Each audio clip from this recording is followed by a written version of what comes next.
Hello guys, আসসালামু আলাইকুম। তোমরা সবাই কেমন আছেন? আমরা তো ভালোই আছি। তো আজকে দেখো বিকেলটা এত সুন্দর না, সেই ভালো লাগিয়েছে।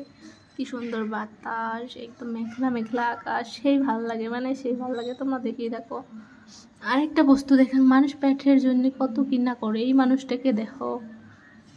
তারপর আমার গাছত বড়াই ধরছে, অপত্রী বড়াই, কিন্তু এটা কোনো সিজন না বড়াইয়ের, তাও বড়াই ধরছে। তারপর এটি আমার মূলা ফেলাইছে, বড় পায়রা, লাউ গাছ, মূলা শাক। তারপরে মোর আম্মা ফির এটি শাক সবজি কিবা কিবি গাড়ছে।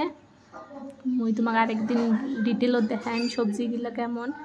তারপর মোর মা পানের গাছ গাড়ছে, ভাল হয়েছে সেই পানের গাছটা। তোমার কন কেমন হয়েছে? তারপর মোর আব্বা ফির তখন তার ড্রাগন ফল আনছে, ড্রাগন ফল গাড়ি গাড়ি ধুছে। মুই আজকে বাড়ি আসলাম, তারপর আসি তখন ড্রাগন ফল। তো ভালো হয়েছে ড্রাগন গিলে, সেলা ধরবে তোমাকে দেখাইম। গাছটাকে এবার মরে গেছে। তো আজকের ভিডিওটা এই পর্যন্ত। তোমরা সবাই ভালো থাকেন, সবাই সুস্থ থাকেন। মোর ভিডিও কত ভালো হয় আমি জানো না, সবাই দেখি লাইক কমেন্ট শেয়ার বেশি বেশি করেন।